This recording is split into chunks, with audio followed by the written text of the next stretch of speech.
Hello everybody, mission SSC में आपका स्वागत है। अगर आपको 40 प्लस मार्क्स इंग्लिश में लेने हैं तो आपको एक टॉपिक करना बहुत ही ज्यादा जरूरी है। उसका नाम है सब्जेक्ट वर्ब एग्रीमेंट। हाँ, आपने नाम तो सुना ही होगा सब्जेक्ट वर्ब एग्रीमेंट का।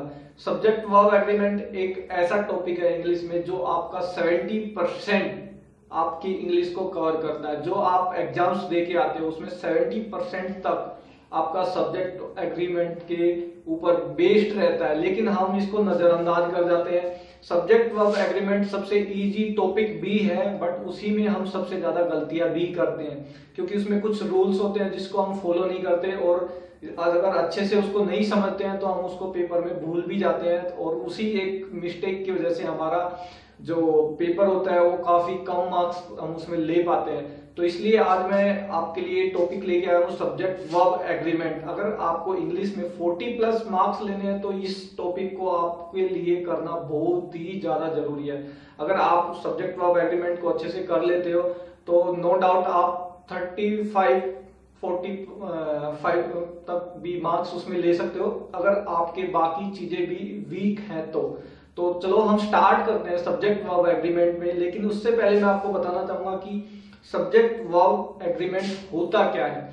जैसा आपको दिख रहा है कि सब्जेक्ट वर्ब एग्रीमेंट, ये जो टॉपिक है नाम से ही पता चल रहा है कि ये सब्जेक्ट वर्ब की बात करने वाला है। एग्रीमेंट, यहाँ पे एग्रीमेंट होता है सब्जेक्ट और वर्ब के दोनों के बीच में। सब्जेक्ट वर्ब से कॉन्ट्रैक्ट करता है, एग्रीमेंट करता है, वो ये रहता है। सब्जेक्ट कहता है कि अगर मैं सिंगुलर हूं तो आप भी मेरे साथ सिंगुलर ही रखिए, यानी कि जितनी भी वर्ब सिंगुलर सब्जेक्ट के साथ आएंगी वो सारी सिंगुलर ही रहेंगी।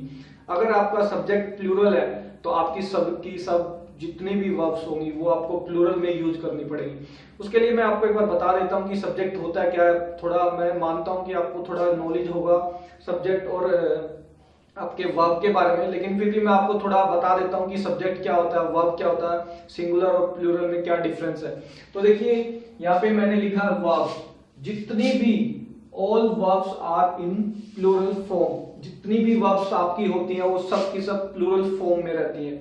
इसका मतलब ये है कि जो भी वर्ब रहती है, जो भी फॉर्म रहती है वर्ब की, वो ऑलरेडी इन प्लूरल फॉर्म में होती है। अगर हमें उसको सिंगुलर में यूज करना है तो हम उस वर्ब के पीछे एस या ईएस लगा देंगे। उसके साथ साथ एक हेल्पिंग वर्ब भी होता है जो वर्ब की तरह ही काम करता है, वर्ब की सहायता करते हैं, उसको बोलते हैं हेल्पिंग वर्ब। जो मैंने यहाँ पे लिखा हुआ है सिंगुलर, इज, वाज, हैज, लेकिन प्लूरल में उसी को अगर मुझे यूज करना है तो मैं आर यूज करूंगा इज की जगह पे, और अगर मुझे प्लूरल पास्ट में कुछ यूज करना है तो मैं वाज की जगह पे वर यूज करूंगा, क्योंकि वाज सिंगुलर के लिए, वर प्लूरल के लिए, हैज सिंगुलर के लिए और हैव प्लूरल के लिए। तो ये था हमारा वर्ब, सिंगुलर क्या होता है, प्लूरल क्या होता है। मैंने आपको बताया कि सभी की सभी जो वर्ब होती है वो प्लूरल फॉर्म में रहती है। अगर मुझे उसको सिंगुलर बनाना है तो आपको उसके पीछे एस या ईएस लगाना पड़ेगा एज पर द रिक्वायरमेंट। जैसे अगर मैं कोई भी एक एग्जांपल ले लेता हूं, सोचिए मैं एक वर्ब बोल देता हूं कि जैसे रन, ये ऑटोमेटिक प्लूरल फॉर्म में है। अगर मुझे इसको सिंगुलर में यूज करना है तो मैं इसके पीछे एस लगा दूंगा सिंपली, तो ये एक सिंगुलर फॉर्म में बन जाता है। अगर गो, एक मैं वर्ब ले लेता हूं गो, अगर मुझे इसको सिंगुलर में बनाना है, क्योंकि ये गो एक ऑलरेडी प्लूरल फॉर्म है, मुझे इसको चाहिए सिंगुलर में, तो इसके पीछे मैं एस या ईएस लगाता हूं। ईएस तब लगता है जब उसके पहले कोई वोवल आया हुआ, तो यहाँ पे एक वोवल है, इसलिए मैं यहाँ पे इस ई और एस लगा के इसको सिंगुलर बना सकता हूँ। तो ऐसे हम हमारी रिक्वायरमेंट के हिसाब से हम आगे बताएंगे कि कैसे, कहाँ पे, कब यूज करना है। तो वो उसके लिए हम ट्रिकी अप्रोच करेंगे कुछ, पर उससे पहले हमें पता होना चाहिए कि सिंगुलर प्लूरल वर्ब क्या होता है। अब मैं बात करता हूँ सब्जेक्ट।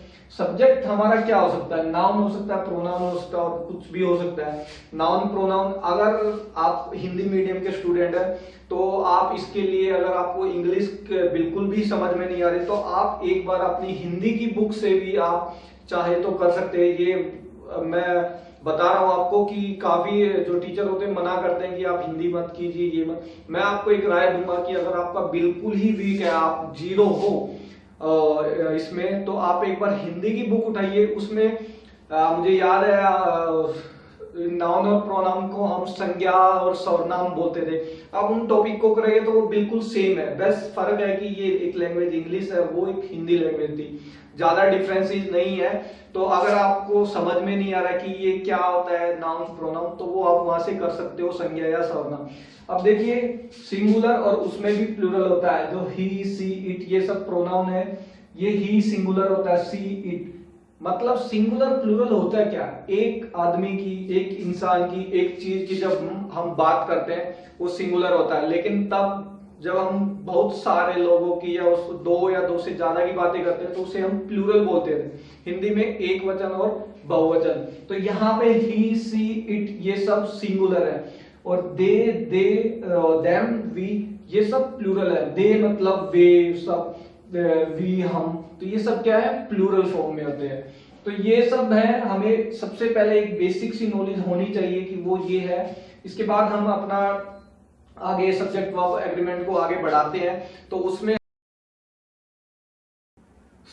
ट्रिकी सिनेरियो नंबर 1, जो हमारा पहला ट्रिकी सिनेरियो रूल नंबर 1 है, वो ये है। देखिए ये जितने भी आपको दिखाई दे रहे हैं ये सब के सब सिंगुलर प्रोनाउन है। जैसे आपको इनको पहचानना होगा, कैसे पहचानोगे, जिसके भी पीछे वन लगा हुआ है, जैसे एनीवन, एवरीवन, समवन, नोवन, ये सब के सब सिंगुलर होते हैं। बड़ी, एवरीबॉडी, नोबडी, समबडी, जितने के जितने भी बड़ी हैं सब के सब सिंगुलर होते हैं। थिंग, जिसके पीछे एवरीथिंग, समथिंग, नथिंग, और एक वर्ड अलग से ये ईच, ये सब के सब क्या है, सिंगुलर है। और मैंने आपको बताया था आपके सब्जेक्ट वर्ब एग्रीमेंट डील करता है कि अगर आपका सब्जेक्ट सिंगुलर है तो आपके साथ जो वर्ब आएगी, जो भी वो रहेगा आपका सिंगुलर। अगर आपका सब्जेक्ट प्लूरल फॉर्म में है तो वर्ब भी आपकी प्लूरल फॉर्म में ही होगी। तो यहां पर मैंने बता दिया कि ये सब क्या है, सिंगुलर है। अब हम इन पे कुछ एग्जांपल देख लेते हैं जो पेपर में, एग्जाम्स में आपसे पूछे जाते हैं, उसमें कैसे क्वेश्चन आता है। ये देखिए, everyone dash sitting in his seat. अब उसमें कई बार वो आपसे फिल इन द ब्लैंक्स भी डलवा सकता है, या फिर वो आपको फाइंड द एरर में भी दे सकता है। वो उस पर डिपेंड करता है एग्जामिनर पे भी कि वो उसको कहां पे दे सकता है। तभी मैंने आपको बताया कि सब्जेक्ट वर्ब एग्रीमेंट अपने आप में 70% कवर कर लेता है।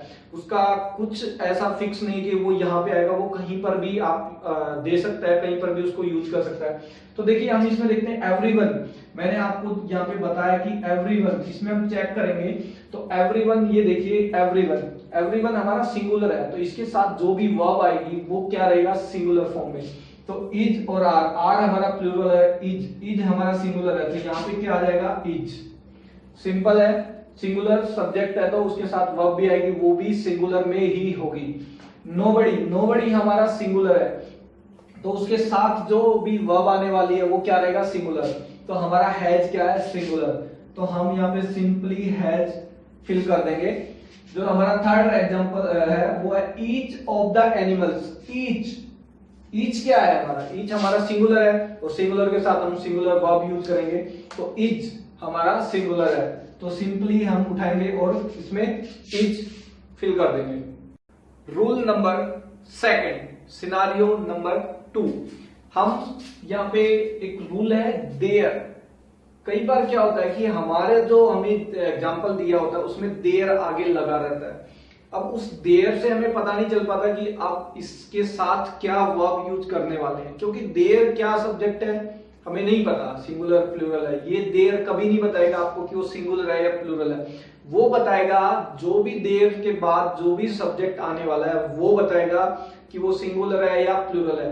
अब अगर सब्जेक्ट आपका सिंगुलर है तो आप उसके साथ वर्ब सिंगुलर यूज करेंगे, और आपकी सब्जेक्ट प्लूरल है तो आप उसके साथ भी वर्ब प्लूरल ही यूज करेंगे। लेकिन देयर आपको नहीं बता पाएगा कि ये सिंगुलर लेगा या प्लूरल लेगा। लेकिन मैं आपको इससे पहले बताना चाहूंगा कि आप जितने भी रूल है प्लीज उसको कॉपी में लिख लीजिए, अच्छे से लिख लेना है। उसके बाद अगर आप उसको एक बार रिपीट करोगे तो बहुत ही आसानी से सबके सब रूल आपको याद रह जाएंगे। उसके बाद शायद आपको कोई बुक लेने की भी जरूरत ना पड़ेगी। सब्जेक्ट वर्ब एग्रीमेंट आपका बिल्कुल अच्छे से कवर हो जाएगा और आप एग्जाम में एक भी मिस्टेक नहीं करोगे।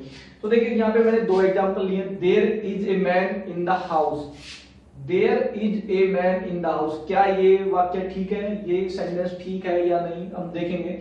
सेकंड है there is man in the house, दिखने में दोनों सेम है, एग्जाम में ऐसे ही पूछा जाएगा, दिखने में सेम है, हमें कुछ गड़बड़ नजर नहीं आ रही है, लेकिन इसमें एक में गड़बड़ है और एक में नहीं है। देखिए मैंने बताया देयर, हमने चेक किया कि देयर के बाद हमें क्या चेक करना है कि उसका सब्जेक्ट क्या है। इसमें सब्जेक्ट है ए मैन, एक आदमी, और एक आदमी क्या है, सिंगुलर, तो हमारा सब्जेक्ट क्या है, सिंगुलर।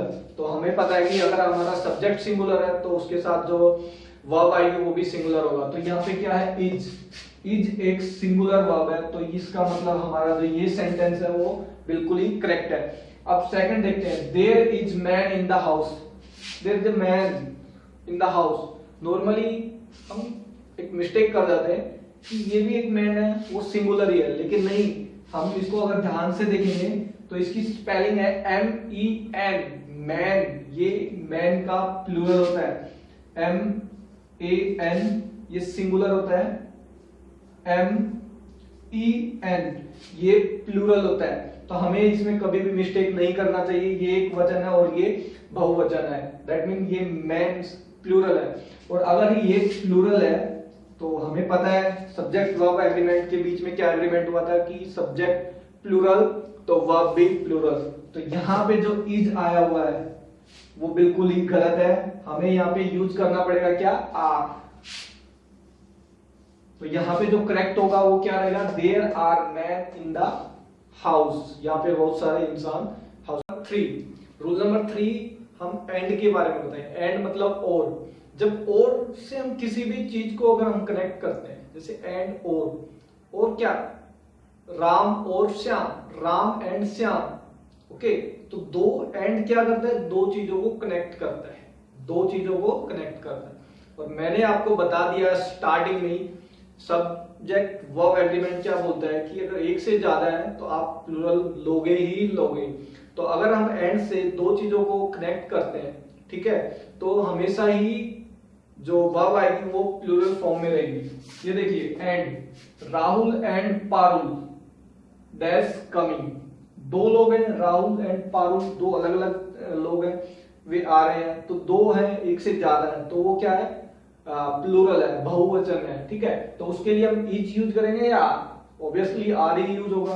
तो यहाँ पे क्या आ जाएगा, आर। ये एंड का बहुत ही ज्यादा इंपॉर्टेंट रूल है, तो इसको प्लीज इसको ध्यान से देखिए। इसमें जो कंपैरिजन है, मैंने 3 रूल्स का को एक ही में ही आपको दिखाया है ताकि आप कंफ्यूजन ना हो, अलग अलग रूल्स करवाते रहे। मैंने तीनों के 3 एग्जांपल लिए हैं, जो तीनों में आप कॉमन मिस्टेक करते हो आप यहाँ पे अपना कवर कर सकते हो। आप प्लीज केयरफुली इस रूल्स को समझिए।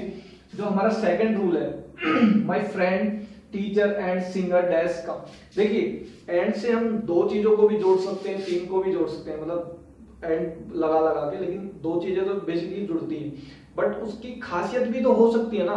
दो जरूरी नहीं है कि जब दो चीजें कनेक्ट हो तो वे अलग अलग हो। अगर मैं एक ही इंसान की 2-3 क्वालिटीज की बात करूंगा तो भी तो मुझे एंड यूज करना पड़ेगा ना। जैसे यहाँ पे मैंने एग्जांपल दिया कि my friend teacher and singer, यहाँ पे पता है बात क्या हो रही है कि वो कहना चाह रहा है कि मेरा फ्रेंड, मेरा दोस्त जो एक टीचर भी है और एक सिंगर भी है वो आ रहा है। तो यहाँ पे कितने लोगों की बात हो रही है, सिर्फ और सिर्फ एक की बात हो रही है। तो यही एक रूल है कि अगर हम सिर्फ एक इंसान के बारे में बातें कर रहे हैं तो हमें सिंगुलर ही यूज करनी होती है। अब कई मेरे फ्रेंड्स मुझे बोलेंगे कि क्यों, मुझे कैसे पता है कि ये एक ही है, मैं तो इनको अलग अलग भी तो मान सकता हूँ, लेकिन नहीं मान सकते। उसके लिए रूल क्या है, अगर सबके आगे आर्टिकल लगा हुआ है, आर्टिकल होते हैं ए एन और द, तो आपके जो आर्टिकल होते हैं वे ये होते हैं ए एन और द, ठीक है, ये आपके आर्टिकल होते हैं। अगर सबके आगे आर्टिकल लगा हुआ है इसका मतलब समझ जाना वो अलग अलग इंसान है या अलग अलग चीजें हैं। लेकिन अगर सिर्फ एक के साथ में आर्टिकल लगा हुआ है तो समझ लेना कि वो सिर्फ और सिर्फ एक के बारे में बातें कर रहा है। जैसे यहाँ पे अगला एग्जांपल देखेंगे, a white and black watch, a white and black watch, sorry यहाँ पे लिखना मैं भूल गया, my friend teacher and singer has come, यहाँ पे सिंगुलर आ रहा है क्योंकि हम एक के बारे में बात कर रहे हैं। अब ये a white and black watch, a white and black, a सिर्फ एक आगे लगा हुआ है, सिर्फ और सिर्फ व्हाइट के आगे आर्टिकल ए लगा हुआ है, लेकिन ब्लैक के आगे कोई आर्टिकल नहीं लगा हुआ है। मैंने बताया सिर्फ एक के आगे लगा हुआ, तो समझ लेना कि वो एक ही चीज के बारे में बातें कर रहा है। तो ये बात हो रही है एक व्हाइट और ब्लैक, एक वॉच है जो व्हाइट एंड ब्लैक है, ये सिर्फ एक वॉच के बारे में बात कर रहा है। और जब एक के बारे में बात कर रहा है तो हम सिंगुलर ही यूज करेंगे, तो यहाँ पे सिंपली वॉच आ जाएगा। ठीक है, अब अगले में देखते हैं, इसी का जो अपोजिट होता है वो इसमें है ए व्हाइट एंड ए ब्लैक। यहाँ पे आर्टिकल लगा हुआ है, इसके साथ भी और इसके साथ भी, और बीच में क्या है, कनेक्टर की तरह क्या काम कर रहा है, एंड। तो हमेशा याद रखना, जब अलग अलग लोगों के अलग अलग चीजों के साथ आर्टिकल लगा हुआ है तो वे दो अलग अलग चीजें हैं। तो यहाँ पे एक व्हाइट और एक ब्लैक वॉच की बात कर रहा है, तो जब अलग अलग है, दो चीजें हैं, तो समझ लेना कि उसमें मुझे प्लूरल यूज करना है। तो यहाँ पे क्या यूज होगा, वर। व्हाइट सिर्फ एक आर्टिकल ने यहाँ पे पूरा मतलब ही नहीं बदल दिया। देखिए यहाँ पे सिर्फ ए नहीं लगा हुआ था, यहाँ पे सिर्फ ए लगा हुआ है, उसकी वजह से उसका सिंगुलर प्लूरल चेंज हो गया है। उसकी जगह यहाँ पे सिंगुलर वर्ब आई थी, अब यहाँ पे प्लूरल वर्ब आई। तो इसको थोड़ा ध्यान में रखें, ये तीन अलग अलग रूल है जिसको मैंने एक में बना दिया ताकि आप कंफ्यूज ना हो कि कब सिंगुलर और कब प्लूरल। नंबर 4, जब रूल नंबर 4 की बातें कर रहे हैं तो हम कुछ पेयर्स की बातें कर लेते हैं। कुछ पेयर्स होते हैं इंग्लिश में, कुछ पेयर हैं जैसे नीदर नॉर, ईदर और, not only but also, nor और, नन बट। ये कुछ है, कुछ 5-7 आपके पेयर्स हैं। अगर आप इनको याद कर लो, इजीली है, बहुत इजी तरीके से याद हो जाएंगे। आप इसको एक बार नोटबुक में नोट कर लीजिए, उसके बाद अगर आप याद करोगे तो 2 मिनट के अंदर ये आप इनको याद कर सकते हो। आपको जब भी ये भी किसी भी सेंटेंस में नजर आते हैं, ये 90% तो आप इनको पेयर्स में ही देखोगे, क्योंकि नीदर नॉर, ईदर और, ये सब एक साथ आते हैं। और जब ये पेयर्स में होते हैं तो आपको जब भी वर्ब देखनी होती है, आप उसके नजदीक वाले सब्जेक्ट को चेक करेंगे। जो भी उसके सबसे नजदीक सब्जेक्ट है, आप उसके अकॉर्डिंग वर्ब फिल कर देंगे। इसका मतलब अगर वो सिंगुलर है तो आप उसके जगह सिंगुलर वर्ब यूज करेंगे, अगर वहां पे प्लूरल है तो आप उसमें प्लूरल फॉर्म को भर देंगे। देखिए यहाँ पे नीदर नोर, इधर और, यहाँ पे हमारा पेयर बन रहा है। हमने देखा ये पेयर बन रहे हैं, ठीक है। तो जब ये पेयर बनते हैं तो हमें क्या करना होता है, नजदीकी सब्जेक्ट के अकॉर्डिंग वर्ब को भरना होता है। यहाँ पे हमें वर्ब को भरना है, इसके नजदीक कौन सा सब्जेक्ट है, राहुल। तो राहुल क्या है, एक इंसान है, एक सिंगुलर है, तो सिंगुलर के लिए हम हैज यूज करते हैं, singular. Neither Viren nor Rahul has come. Second देखेंगे, इधर वीरेन और हिज फ्रेंड्स। हमें यहाँ पे अपना फिल करना है, और उसके नजदीक में देखेंगे तो क्या सब्जेक्ट आया हुआ, फ्रेंड्स। फ्रेंड्स का मतलब बहुत सारे दोस्त, और जब बहुत सारे हैं तो भाई वो प्लूरल तो हो गई, और प्लूरल है तो हम वहां पे क्या यूज करेंगे, हैव। तो हमारा इस फिल इन द ब्लैंक्स में आएगा हैव।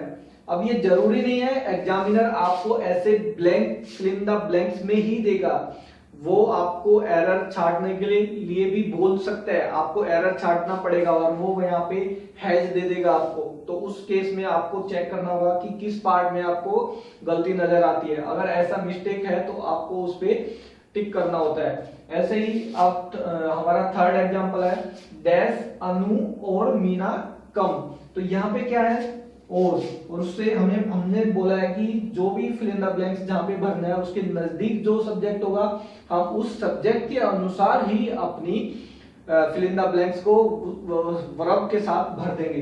तो यहाँ पे अनु, ये क्या है, एक लड़की है जो एक सिंगुलर है, तो सिंगुलर के लिए हम सिंगुलर वर्ब हैज इसके अंदर फिल कर देंगे।